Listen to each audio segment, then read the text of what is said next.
바로와의 첫 대면 후에 모세에게 깊은 슬럼프가 찾아옵니다. 하나님 말씀대로 순종했으니까 이제 하나님 말씀대로 바로에게 가서 말씀을 전했으니까 놀라운 일들이 시작되지 않겠나 기대했을 거예요. 이스라엘 사람들의 마음은 하나가 되고 바로는 하나님의 권능 앞에 꼬꾸라지든지 아니면 회개가 일어나든지 어떤 긍정적인 징조들이 일어나기 시작하지 않을까 그런 기대를 했습니다. 하지만 상황은 그 기대와 정반대가 되었죠. 호기 있게 바로를 만났지만 그 면전에서 개무시를 당합니다. 완전히 어려움에 빠지게 됩니다. 오히려 바로의 높은 정치적 수완에 걸려서 진퇴양난의 어려움에 빠지게 돼요. 이스라엘 백성은 더 가혹한 노역에 시달리게 되었습니다. 그 모든 불평과 원망은 누구에게 쏠립니까? 모세에게 쏠리게 되었어요. 백성은 백성대로, 모세는 모세대로 마음이 상해 있는 상황입니다. 그런 상황에서 하나님께서 어떻게 행하십니까? 야단치지 않고 그 어떤 일도 하지 아니하시고 다시 말씀하십니다. 이것을 우리가 지난 시간에 하나님의 사랑의 마음, 위로의 말씀이라는 것을 살펴보았죠.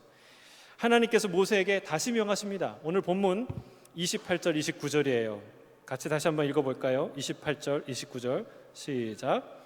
여호와께서 애굽 땅에서 모세에게 말씀하시던 날에 여호와께서 모세에게 말씀하여 이르시되 나는 여호와라. 내가 내게 이르는 바를 너는 애굽 왕 바로에게 다 말하라. 하나님께서 모세에게 내가 내게 명한 것을 바로에게 가서 다 전하라 라고 명령하십니다. 질문이 하나 있어요. 왜 하나님은 자꾸 모세에게 가서 그 말을 전하라고 하실까요? 하나님이 하시면 훨씬 더 강력하게, 훨씬 더 분명하게 모세에게 메시지를 전할 수 있지 않겠습니까? 근데 왜 가기 싫다는 모세를 자꾸 불러서 등 떠밀어서 가게 할까요? 여기는 중요한 의미가 있습니다. 출애굽 자체가 구원의 사건이죠. 그리고 출애굽기는 그 구원이 어떤 것을, 무엇을 의미하는지 우리에게 알려주는 책이기도 합니다. 구원은 단지 하나님과 바로와 하나님과의 싸움만은 아니라는 사실을 우리는 여기서 알 수 있습니다. 만약 하나님과 바로만의 싸움이었다면 게임은 쉽게 끝났을 거예요. 하나님이 바로와 바로의 군대를 일격에 격퇴시키고 그리고 이스라엘을 나올 수 있도록 해방시키면 게임은 끝나는 거예요. 그럼 우리 대한민국이 그렇게 해방을 얻지 않았습니까? 히로시마와 나가사키의 원자폭탄이 딱 터지고 나서 그냥 백기를 드는 순간 우리에게 자유가, 해방이 찾아오지 않았습니까? 하나님이 그런 식으로 할 수 있어요. 근데 하나님이 그렇게 하지 않고 굳이 가기 싫다는 모세를 불러다가 설득하고 독려하고 권면해서 그를 바로 앞에 세웁니다. 여기서 우리가 알 수 있는 것은 구원은 하나님과 바로와의 싸움만이 아니다. 거기에 그쳐서는 안 된다. 그것이 바로 나와 바로, 모세와 바로, 이스라엘과 바로의 싸움으로 이어져야 한다는 사실을 말하고 있습니다. 하나님과 바로와의 싸움, 둘 간의 전쟁은 온전한 이스라엘의 구원이라고 말할 수 없는 거예요. 하나님이 바로와 싸우시지만 이 싸움이 모세와의 싸움, 모세와 바로와의 싸움, 이스라엘과 바로와의 싸움이 되어야 한다는 사실이에요. 구원에 있어서 이 요소가 굉장히 중요합니다. 사도 바울이 이렇게 말해요. 입으로 시인하고 말로 고백하고 선포하는 것이 구원에 있어서 얼마나 중요한지 이렇게 말합니다. 로마서 10장 9절 10절입니다. 로마서 10장 9절 10절 같이 읽겠습니다. 시작. 내가 만일 내 입으로 예수를 주로 시인하며 또 하나님께서 그를 죽은 자 가운데서 살리신 것을 내 마음에 믿으면 구원을 받으리라. 사람이 마음으로 믿어 의에 이르고 입으로 시인하여 구원에 이르느니라. 어떻게 구원에 이른다고요? 입으로 시인하여. 구원은 본질적으로 하나님의 싸움이에요. 본질적으로. 현실에서는 그게 잘 안 보여요. 여러분, 그게 잘 안 보이기 때문에 출애굽기를 쓴 거예요. 출애굽기에 이 편집 의도가 있다면, 성령님의 편집 의도가 있다면, 그것은 현실에서 잘 안 보이는 구원을 위한 하나님의 일, 하나님의 싸움, 하나님의 역할이 무엇인지 보여주는 게 바로 출애굽의 역할입니다. 기획 의도라고 할 수 있어요. 자, 보세요. 애굽에서 바로와 싸우는 그 10가지 재앙을 누가 내리십니까? 하나님이 내리시죠. 홍해를 가르시는 사건, 광야에 40년간 그들을 서바이벌, 살아남게 하시는 음식과 물을 제공하시는 하나님, 그리고 가나안에 입성할 때 그 역사하시는 그 하나님의 모습. 여러분, 이게 다 하나님이 싸우시고 하나님이 앞서 가서 준비하시고 인도하시는 하나님의 모습을 우리가 우리 눈으로 볼 수 있게 펼쳐놓은 것이 출애굽기라고 말할 수 있죠. 그렇다고 해서 이스라엘이 손 놓고 살았냐? 그렇지 않습니다. 그럼 애굽에서 제일 고생한 사람이 누구예요? 이스라엘 사람들이에요.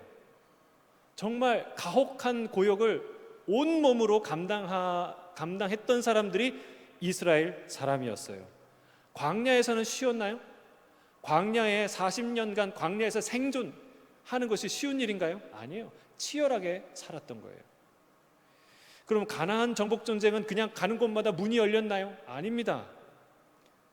딱 한 번 여리고에서는 그냥 성벽이 무너졌지만 그것도 7일 동안 돌아야 됐고, 가서 싸워서 그 성을 탈취하는 것은 직접 싸워야 되지 않았습니까? 그 다음에 이어지는 모든 싸움은요, 이스라엘이 목숨 걸고 싸웠어야 돼요. 치열한 삶을 이스라엘이 살았습니다. 그럼에도 불구하고 구원은 하나님의 싸움이요, 하나님의 작품이요, 온전히 하나님의 승리라고 말할 수밖에 없어요. 왜 그렇습니까? 이스라엘이 아무리 치열하게 싸웠어도, 아니 이스라엘이 이보다 더 치열하게 살아갔더라도 그 삶이 구원을 보장하나요? 그렇지 않습니다. 여러분, 우리가 아무리 치열하게 산다 해도 우리 스스로 구원을 얻을 수가 없어요. 하나님이 싸우셔야 구원을 얻을 수가 있는 거예요. 그래서 이 구원은 하나님의 싸움이죠. 십자가 사건도 마찬가지입니다. 십자가 사건은 예수님의 싸움이요, 예수님의 승리인 줄로 믿습니다. 그런데 이 놀라운 예수님의 승리에 우리가 함께 할 수 있는 유일한 조건이 있어요. 방법이 있어요. 그게 뭐예요? 입으로 시인하는 거예요. 입으로 예수를 주라고 시인하는 거예요. 사람들은요, 교회 밖에 있는 사람들은, 예수님 믿지 않는 사람들은 이 부분을 굉장히 희화화시킵니다. 농담처럼 말해요. 아니, 세상에 그냥 입으로 고백한다고 구원 얻을 거면 그렇게 쉬운 구원이 어딨냐? 나도 그러면 종교 하나 만들겠다. 입으로 하는 거 누가 못하나? 여러분, 이 말을 세상 사람들이 하지만 그 의미가 무엇인지 결코 모르기 때문에 그 말을 하는 것입니다.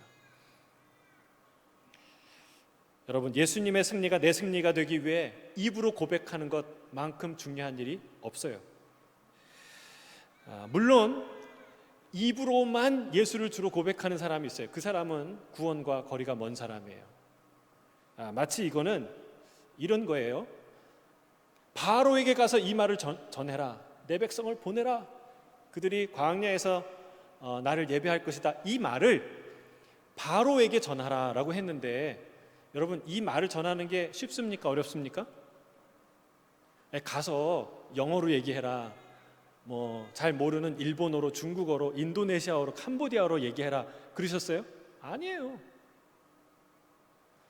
그냥 하나님이 하신 말을 가서 무슨 그림을 그려 설명해라, 무슨 할 수 없는 일을 하라는 게 아니에요. 가서 전하면 돼요. 이 일은 엄청 쉬운 일이에요.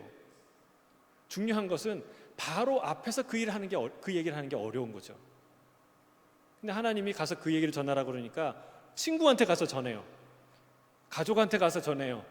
여러분, 그건 쉬워요, 어려워요? 굉장히 쉽죠. 온갖 폼을 내면서 얘기할 수 있어요. 하나님이 내게 말씀하셨는데 내 백성을 보내라고 하셨어. 여러분, 친구한테, 가족한테, 가까운 사람한테는 얼마든지 전할 수 있어요. 문제는 바로 앞에서 그 얘기를 하는 거예요. 여러분, 바로 앞에서 그 얘기 한다는 거는 목숨을 걸어야 된다는 거예요. 그 말이 먹히지 않으면 내가 먹히는 거예요. 목숨 걸지 않으면 바로 앞에서 그 말을 할 수가 없는 것이죠. 이와 마찬가지입니다. 예수가 나의 주가 되시는 것을 아무렇게나 아무 데서나 그냥 예수님은 나의 주인이야 이렇게 주문처럼 외운다고 그게 예수님을 영접하는 것입니까? 그렇지 않죠. 어디서 이 고백을 해야 됩니까? 살아계신 하나님 앞에서. 그리고 내 인생을 걸고, 모세가 자기의 목숨을 걸고 그 바로 앞에 섰듯이 내 인생을 걸고 나를 묶고 있는 죄와 사망의 권세 앞에서, 나를 묶고 있는 바로와 같은 세상 앞에서 당당하게 선포하는 것. 내 백성을 보내라. 그가 나를 예배할 것이다 라고 하나님이 선포하셨다. 나는, 이게 무슨 말입니까? 내 백성을 보내라. 그들이 광야에서 나를 예배할 것이다. 이 말이 무슨 말이에요? 내 소유가 아니라 내 소유라는 거예요. 그들이 나 여호와 하나님의 백성이라는 거예요. 너와 함께하지 않고 앞으로 나와 함께 하겠다는 거예요. 너의 통치 아래 있지 않고 나의 통치 아래 있게 된다는 사실이에요. 할렐루야. 여러분, 이거를 선포하는 거예요. 여러분, 이 선포가 쉬울까요? 선포 쉽지 않습니다. 하나님의 전쟁이 모세의 전쟁이 되고 이스라엘의 전쟁이 될 때야, 그래야 진짜 구원의 사건이 일어나는 것이죠. 그렇게 선포되기 위해서는 바로 앞에 서야 하는 거예요. 우리가 보통 예수를 믿는다고 말할 때 의미하는 게 바로 그 의미입니다. 교회에, 어떤 교회에 출석하는 교인입니다 라는 것도 포함하지만 그 이상의 아주 중요한 본질적인 의미가 여기에 있습니다. 우리가 예수를 믿는다고 할 때 모세가 바로 앞에 맞서 선포하듯이 죄와 사망의 앞에서 선포해야 될 줄로 믿습니다. 그 선포가 우리가 과감하게 나는 너의 소속이 아니라 예수 그리스도의 것이야. 나는 이 땅에 속한 자가 아니라 하늘에 속한 자야 라고 선포할 때에 어떤 일이 일어납니까? 홍해가 갈라지듯이, 하늘에서 불과 우박이 내리듯이 그런 구원의 사건이 일어나는 것이죠.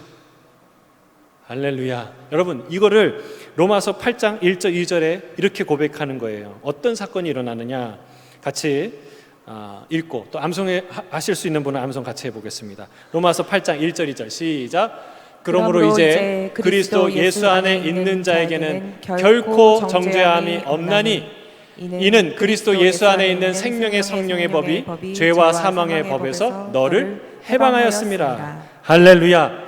여러분, 결코 정죄함이 없다. 죄와 사망의 법에서 우리가 해방되는 놀라운 역사가 일어난다는 사실입니다. 하나님께서 이 선언하라고 모세를 바로 앞에 계속 보내는 거예요.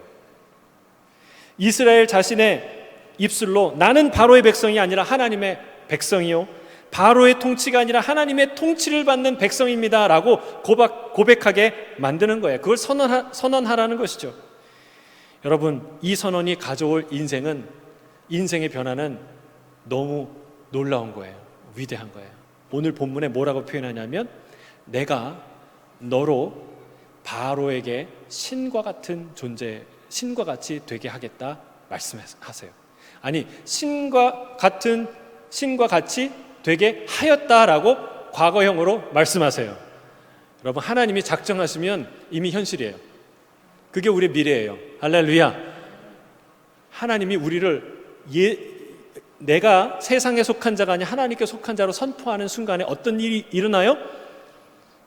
여러분, 이런 놀라운 내 존재의 변화가 일어난다. 내가 하나님의 아들, 하나님의 딸, 신적 존재가 되는 그런 실제적인 변화가 일어난다는 것입니다. 자, 우리가 그거를 1절에서부터 우리가 조금 더 살펴볼 텐데, 그 전에 30절을 읽고 넘어가도록 하겠습니다. 30절 함께 읽겠습니다. 시작. 모세가 여호와 앞에서 아뢰되 나는 입이 둔한 자이오니 바로가 어찌 나의 말을 들으리이까. 모세가 아직까지 낙심한 상태예요. 여전히 바로 앞에 서기 싫어요. 여러분, 우리가 죄와 본성 앞에 선다는 게 쉬울까요? 어려울까요? 어렵습니다. 죄를 이길 수 있는 사람이 누가 있을까요? 우리를 묶고 있는 세상 앞에 서는 것 쉬운 일이 아닙니다. 그래서 구원이라는 게 실상 해볼 만한 싸움이 아니라 할 수 없는 싸움이에요. 내 힘으로는 할 수 없어요. 나 개인으로 보자면, 돌아가는 상황으로 보자면 시작할 수 없는 싸움이 바로 구원에 관한 전쟁이에요. 나는 내 육신을 이길 수 없습니다. 내 능력으로는 죄와 유혹의 공격으로부터 나를 지켜낼 방법이 없습니다. 나는 입이 둔합니다. 무슨 뜻입니까? 나는 설득할 수 있는 논리도 없고, 나는 그를 선택할 자신도 없고, 그럴 강한 끝까지 밀고 갈 의지도 부족합니다 라는 고백이에요. 우리는요 진짜 모세처럼 바로를 상대하기에는 역부족인 존재인 것은 사실이에요. 그래서 사도 바울이 이렇게 고백해요. 아까 로마서 8장 1절 2절 고백한 다음에 바로 뒤에 이렇게 고백합니다. 3절 앞부분에 율법이 육신으로 말미암아 연약하여 할 수 없는 그것을 이라고 얘기해요. 할 수 있다는 거예요? 없다는 거예요? 우리 육신으로는 불가능하다. 우리 육신이 너무 연약해서 하나님의 율법을 이룰 수도 지킬 수도 완성할 수도 없는 존재라는 그것이 우리의 실존이고 현실이라는 것을 고백해요. 근데 그 뒤에 놀라운 말을 해요. 하나님은 하시나니. 할렐루야. 하나님은 하시나니. 하나님의 전쟁이에요. 구원은. 우리가 여전히 죄와 사망의 권세 앞에, 세상 앞에 주눅들어 있는 우리가 어떻게 이 선포를 담대하게 할 수 있는가? 그 뒤에 4절에, 로마서 8장 4절에 이렇게 얘기해요. 육신을 따르지 않고 그 영을 따라 행하는 우리에게 율법의 요구가 이루어지게 하려 하심이니라. 여러분, 뭘 따라가면 된다고요? 영을 따라. 육신을 따라가지 않고 영을 따라가고, 세상을 따라가지 않고 주님을 따라가고, 세상의 지혜를 따라가지 않고 하나님의 말씀을 따라가면 할 수 있어요. 여러분, 가서 하나님이 모세 앞에서 어려운 얘기 하라는 거 아니에요. 그렇죠? 가서 내가 전한 말 하라는 거예요. 말씀을 선포하는 거예요. 우리의 싸움은 무엇이냐? 이 땅에서 우리의 싸움은, 우리의 영적 싸움은요, 우리를 보내신 하나님을 의지하고, 그리고 하나님이 내게 주신 말씀을 끝까지 선포하는 것, 그게 이 땅에서 해야 할 우리의 싸움이에요. 그러면 어떤 일이 일어나는가? 하늘에서 하늘의 싸움이 일어나요. 하늘의 전쟁이 일어나기 시작해요. 그게 구원의 사건이에요. 할렐루야. 여러분, 하나님을 의지하시길 주의 이름 축복합니다. 하나님 말씀을 따라가고 영을 따라가고 하나님 말씀을 끝까지 선포하시길 주의 이름 축복합니다. 거기서 방향을 잃으면 안 돼요. 자, 우리 1절 2절 다시 한번 읽도록 하겠습니다. 출애굽기 7장 1절 2절 시작. 여호와께서 모세에게 이르시되 볼지어다 내가 너를 바로에게 신같이 되게 하였은즉 내 형 아론은 내 대언자가 되리니 내가 내게 명령한 바를 너는 내 형 아론에게 말하고 그는 바로에게 말하여 그에게 이스라엘 자손을 그 땅에서 내보내게 할지니라. 모세가 바로와 만난 이후에, 첫 번째 대면 이후에 깊은 슬럼프에 빠졌다는 것을 어떻게 알 수 있을까요? 첫 번째 대면이요 5장 1절부터 10절까지인데 그 이후에 오늘 본문 7장 7절까지 무려 2장에 걸쳐서 이야기의 전개상 긴 공백이 나오는 거예요. 그러니까 2장을 지나서 첫 번째 다음에 두 번째 대면이 나와요. 여러분, 이건 굉장히 긴 그 포즈예요. 1장에 400년간을 그냥 훅 뛰어넘지 않습니까? 2장에는요 모세의 인생 80년을 훅 뛰어넘어요. 근데 이 바로와의 만난 첫 번째 대면과 두 번째 대면 사이에 한 2장이나 되는 공간이 다른 이야기가 계속 있어요. 무슨 얘기입니까? 이 사이에 바로를 만난 첫 번째 대면과 두 번째 대면 사이에 엄청난 갈등과 고민이 안에 있었다는 것을 의미하는 것이죠. 모세의 자존심은 구겨질 대로 구겨졌고 마음은 위축될 대로 위축되어 있는 상태예요. 그런 상태에서 하나님은 아주 놀라운 얘기를 하십니다. 충격적인 얘기를 하세요. 가만히 들어보면 막 힘이 불끈불끈 솟을 수 있는, 막 신나서 용기가 나는 그런 말씀을 하세요. 어떤 말씀이냐면, 내가 너를 바로에게 신같이 되게 하였다라는 말씀이에요. 자, 따라하겠습니다. 내가 너를 바로에게서 신같이 되게 하였다. 여러분, 이 말을 꼭 기억하세요. 기억하세요. 여기서 신이라는 건 엘로힘이라는 말이에요. 하나님에게 쓰는 말이에요. 이게 가당치도 않은 말입니다. 현실적으로는. 누가 신입니까? 오히려 바로가 모세에게 신과 같은 존재예요. 그는 생사 여탈권을 갖고 있는 사람이에요. 누구든지 마음껏 쥐도 새도 모르게 죽일 수 있고, 한 사람을 부유하게도 한 사람을 낮추게도 할 수 있는 힘을 바로가 갖고 있었어요. 무시무시한 사람이었어요. 그런데 어떻게 하나님은 바로에게 네가 하나님과 같은 존재가 되겠다라고 말씀하십니까?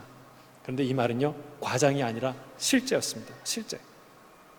하나님은 모세를 바로와 그의 신하들 앞에서 신과 같은 존재로 만드십니다. 그가 지팡이를 들면 어떤 일이 일어났습니까? 지팡이를 들었는데 여러분, 하늘에서 불과 우박이 쏟아져요. 지팡이를 드니까 어떤 일이 일어납니까? 동쪽에서 바람이 불기 시작해. 밤새 바람이 부는데 어마어마한 메뚜기가 와서 그 땅을 뒤덮어요. 지팡이를 들었는데 여러분, 땅에 티끌이 이가 되어서 온 사람과 가축에 달라붙어요. 파리가 와요. 개구리가 올라와요. 나중에 어땠을까요?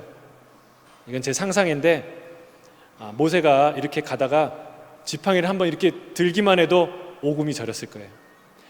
모든 사람들이 모세의 입만 쳐다봤을 거예요. 무슨 얘기하나? 여러분, 실제로요, 모세가 얘기를 하면 우박이 내리겠다고 얘기했는데 그 말을 귀담아 들은 사람은 살았어요. 귀담아 들은 사람은 가축과 그 노예들을 다 안전하게 집으로 피해서 살았어요. 그러니까 실제로 모세의 입에서 무슨 말이 떨어지는지 다 지켜봤을 거예요. 모세가 하늘을 향해서 중얼거리면 사람들이 다 긴장했을 거예요. 무슨 말 하나? 어떤 일들이 일어날까? 여러분, 모세와 이스라엘 사람들이 애굽 사람들에게 있어서 너무나 두려운 신적 존재처럼 여겨졌다는 반증이 어디에 나옵니까? 그들이 애굽을 떠날 때 그런 현상이 일어납니다. 성경에는 뭐라고 얘기하냐면, 그들이 애굽 사람에게 은, 금과 옷을 요구한 대로 받게 하셨다라고 성경에 말하고 있어요. 여러분, 생각해 보세요. 종이, 우리는 신분사회 시대에 살지 않지만 상상을 해보세요. 종이, 엄연한 평생 나의 종으로 살았던 종이 자유인으로 걸어나가는 것을 방관할, 기뻐할 주인이 있나요, 없나요? 없지요. 제가 보진 않았지만 추노라는 드라마가 있었잖아요. 무슨 드라마예요? 도망간 노비 찾아오는 게 추노예요. 그러니까 그토록 주인은요, 한 사람도 자기 종을 놓지 않아요. 근데 노예였던 사람들이 나가는데 그 사람들에게 뭘 주냐면 의복을 주고, 그리고 음식을 주는 것까지는 이해하는데 뭘 줍니까? 은금 패물을 줬다는 것은, 여러분, 여기서 얘기 다 끝난 거예요. 여러분 집에 은금 패물이 있는 줄 아는데 그거 가족이라고 막 줍니까? 사랑한다고 자녀들에게 막 줘요? 가족들도 절대 안 줘요. 아주 드문 귀한 날 때 주거나 받거나 하죠. 여러분, 어떻게 낯선 종이었던 자들에게 은근 패물을 줍니까? 이 경우는 딱 한 가지예요. 전쟁에서 승리한 군대가 패배한 군대의 물건을 약탈하고 전리품으로 취하는 그런 상황이에요. 전쟁에서는 그의 생명을 빼앗고 물건을 빼앗지만 이때는 생명을 빼앗지 않고 그들이 자발적으로 자기의 물건을 다 내어줬어요. 얼마나 두려웠으면, 얼마나 그들이 신과 같은 존재로 여겨졌으면 그런 현상이, 그런 일들이 일어났냐는 거예요. 사랑하는 성도 여러분, 구원이란 무엇이냐? 구원이란 우리를 신과 같은 존재로 높이시는, 변화시키는, 만드시는 일이 바로 구원인 줄로 믿습니다. 별로 감동이 없으십니다. 아멘이 너무 작으세요. 여러분, 구원이란 하나님이 우리를 신적 존재로 만드시는 신적 사건인 줄로 믿습니다. 영접하는 자, 곧 그 이름을 믿는 자들에게는 하나님의 자녀가 되는 권세를 주셨으니, 여기에서 왜 권세라는 말을 했을까요? 그의 이름을 믿는 자는 다 하나님의 자녀가 되게 하였다라고 말하면 끝나는데 왜 권세라, 엑수시아라는 말을 썼을까요? 여러분, 권세는요, 이 엑수시아라는 말은 권세, 권위, 권능, 권한이라는 뜻을 가진 단어예요. 마치 왕이나 고관 대작들이 권세를 갖고 있는, 그들이 갖고 있는 그 권세를 말할 때, 지칭할 때 쓰는 말이 이 엑수시아예요. 그래서 사도 베드로는 영광스러운 그리스도인의 신분을 이렇게 말합니다. 자, 베드로전서 2장 9절 같이 읽겠습니다. 베드로전서 2장 9절 시작. 그러나 너희는 택하신 족속이요 왕 같은 제사장들이요 거룩한 나라요 그의 소유가 된 백성이니 이는 너희를 어두운 데서 불러내어 그의 기이한 빛에 들어가게 하신 이의 아름다운 덕을 선포하게 하려 하심이라. 아멘, 할렐루야. 여러분 동의하십니까? 옆에 있는 분에게 선포해 주세요. 당신은 택하신 족속입니다. 당신은, 그 반대에 있는 사람한테, 당신은 왕 같은 제사장입니다. 제 뒤에 있는 사람에게, 당신은 거룩한 나라입니다. 자, 앞에 있는 사람에게, 당신은 하나님의 소유된 백성입니다. 아멘. 나에 대해서 선포하는 게 중요해요. 자, 따르겠습니다. 나는 택하신 족속입니다. 나는 왕 같은 제사장입니다. 나는 거룩한 족속입니다. 나는 그의 소유가 된 백성입니다. 아멘, 할렐루야. 구원은 정체성의 변화예요. 예수 믿었는데 여전히 내가 초라한 사람으로 생각된다. 여전히 내가 세상에 살던 그대로 지낸다. 복음을 아직 모르시는 거예요. 복음은요, 정체성의 변화인데 이거는 매우 실제적인 변화예요. 그것을 눈에 보라고 지금 모세를 불러서 사용하는 거예요. 어떤 변화가 일어났습니까? 그는 하나님의 부르심이 있기 전에 미디안 광야에서 양이나 치고 있던 80세 노파에 불과했어요. 그러나 하나님의 부르심을 받고 바로 앞에 섰을 때 어떤 존재가 됐습니까? 그 당시 세상을 주름잡던 그 강대국 파라오의 그 위대한 왕이 하나님처럼 여기는 신적 존재가 되었다는 사실이에요. 여러분, 이게 구원받은 자에게 일어나는 변화예요. 그게 구원을 의미하는 바입니다. 우리가 하나님의 자녀가 되면 어떤 일이 일어날까요? 하나님을 아빠, 아버지라고 부릅니다. 자, 우리 하나님 여기 계시는데 불러볼까요? 아빠, 아버지. 예, 여러분, 내가 백발이 되어도 너를 내 등에 업으리라고 말하셨죠? 여러분, 이게 나이에 상관없어요. 나이 많이 드셔도 하나님을 아빠라고 부르세요. 우리 하나님은 나이로 보자면 우리랑 비교가 안 돼요. 아빠, 아버지. 내가 세상에 아무리 찌그러져 사는 존재일지라도 우리는 하나님의 자녀가 되는 줄 믿습니다. 성경에 거지 나사로의 비유를 예수님이 하셨어요. 거기 그 비유를 보세요. 누가 주인공인가요? 부자인가요? 거지인가요? 거지가 주인공이에요. 왜 알 수 있어요? 거지는 이름이 있고 부자는 이름이 없어요. 나중에 알았어요. 이 부자 이름이 뭘까? 부자 이름이 안 나와요. 거지는 이름이 나와요. 여러분, 고대 사회의 이름은 너무나 중요해요. 불과 100년 전, 150년 전 조선 시대에도요, 여자나 종이나 이런 미약한 사람들에겐 이름이 없었어요. 성경에 더디오라는 인물이 나오는데 그 사람은 노예 출신이에요. 어떻게 알 수 있냐? 고대 로마에서도요, 종을 이름을 붙여서 말하지 않고 첫째 놈, 둘째 놈, 셋째 놈 이렇게 불렀어요. 더디오가 셋째라는 뜻이에요. 셋째.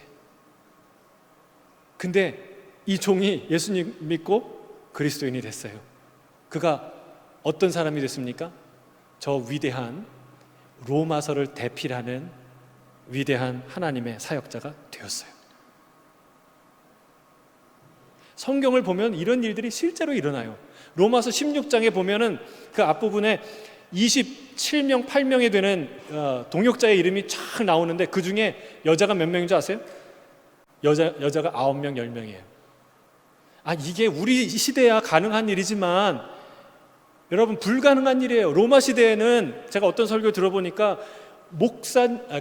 남자들이 어떤 걸 감사했냐면 일어나자마자 내가 여자로 태어나지 않은 걸 감사합니다 라고 고백했던 시대가 그 고대 시대, 로마 시대예요. 그때에 하나님의 사역자들이 3분의 1을 차지했다? 놀라운 일이에요. 그 로마서를 전달한 사람도 여자 집사예요. 겐그레아 교회의 베베라는 여자 집사예요. 여러분 이런 일들이 어떻게 실제로 일어났냐는 거예요. 이유가 무엇인가? 정체성, 신분의 변화가 일어났다는 거예요. 실제로 그냥 개념의 변화가 아니라 그 안에 내가 찌그러져 있는 세상에 멸시받는 어떤 사람이었는데 거지 같은 사람이었는데 근데 하나님의 영광스러운 아들로 어느 날 변화되는 거예요. 여러분 이런 권세를 받고 누리는 것이 복음인 줄로 믿습니다. 구원인 줄로 믿습니다. 여러분 하나님의 자녀에게는 영원한 생명이 부어져요. 또 공식적으로 하나님의 자녀가 됐기 때문에 하나님 나라의 상속자가 됩니다. 상속권을 부여받아요. 우리가 지금 이렇게 있고 여기에서는 새들어 살고 여기서는 찌그러져 사는지 몰라도요 하나님 나라에 가서는 그렇지 않을 거예요. 저택에 사실 거예요. 여러분 공작, 백작보다 더 높은 사람이 누구예요? 왕자, 공주예요. 하나님의 로얄 패밀리는 훨씬 더 높은 지위를 갖고 있어요. 믿으십니까? 여러분 이 놀라운 로마서는 모든 피조물들이 하나님의 아들들이 나타나는 것을 기다리고 있다라고 말하고 있습니다. 그 하나님의 자녀의 영광의 자유에 이르는 것을 탄식하며 갈망하고 있다라고 말하고 있습니다. 모세를 바로에게서 신과 같이 만드신 그 하나님이 거지 나사로를 부자 앞에서 신적 존재로 하나님의 아들로 만드신 그 하나님이 우리 한 사람 한 사람을 신적 존재로 하나님의 아들, 딸로 만드실 줄로 믿습니다. 왕 같은 제사장으로 만드실 줄로 믿습니다. 이 거룩하고 영광스러운 부르심을 깨달아 모세처럼 당당하게 세상 앞에, 고난 앞에 맞서는 저와 여러분이 되시기를 주의 이름으로 축복합니다. 우리 마지막 10절에서 12절을 묵상하고 마치도록 하겠습니다. 10절에서 12절이에요. 함께 읽겠습니다. 시작. 모세와 아론이 바로에게 가서 여호와께서 명령하신 대로 행하여 아론이 바로와 그의 신하 앞에 지팡이를 던지니 뱀이 된지라. 바로도 현인들과 마술사들을 부르매 그 애굽 요술사들도 그들의 요술로 그와 같이 행하되 각 사람이 지팡이를 던짐에 뱀이 되었으나 아론의 지팡이가 그들의 지팡이를 삼키니라. 이 사건의 메시지는 분명합니다. 선명합니다. 뱀은 파라오의 권위를 상징해요. 투탕카멘의 이 관을 보면은 거기에 왕의 관에 뭐가 있습니까? 뱀이 있죠. 코브라가 있어요. 이 코브라는요 왕권을 상징해요. 그러니까 아론이 던진 지팡이가 뱀이 되자 바로의 요술사들도 막대기를 던지니까 다 뱀이 되죠. 거기까지는 똑같이 하는 것 같아요. 근데 그 다음에 메시지가 중요해요. 아론의 막대기가, 아론의 뱀이 그 모든 뱀을 다 잡아먹습니다. 무슨 뜻입니까? 하나님이 말씀하신 것, 내가 너로 바로에게 신과 같은 존재가 되게 하겠다라는 그 말씀의 이적이에요. 표적이에요. 근데 이 놀라운, 실제로 바로의 권위를 잡아먹는, 삼켜버리는 그 놀라운 사건이 일어나죠. 그러나 이 놀라운 메시지를 보여주는데도 불구하고 바로는 반응하지 않습니다. 깨닫지 못합니다. 하나님을 향해 대적합니다. 여러분 세상 사람들은 참 왕답다, 불굴의 의지다 라고 말하겠지만 성경은 뭐라고 얘기합니까? 하나님의 심판 앞에, 하나님의 권위 앞에 도전한 자의 무력한 어리석은 자의 모습으로 말합니다. 오늘 말씀을 마무리합니다. 사랑하는 성도 여러분, 잊지 마십시오. 우리는 택하신 족속이요, 왕같은 제사장들이요, 거룩한 나라요, 그의 소유된 백성인 줄로 믿습니다. 하나님의 아들, 하나님의 딸, 신적 존재인 줄로 믿습니다. 이 정체성을 갖고 바로 앞에, 세상 앞에 날마다 당당히 맞서는 저와 여러분이 되시기를 주의 이름으로 축복합니다. 아멘. 함께 기도하겠습니다. 하나님 아버지,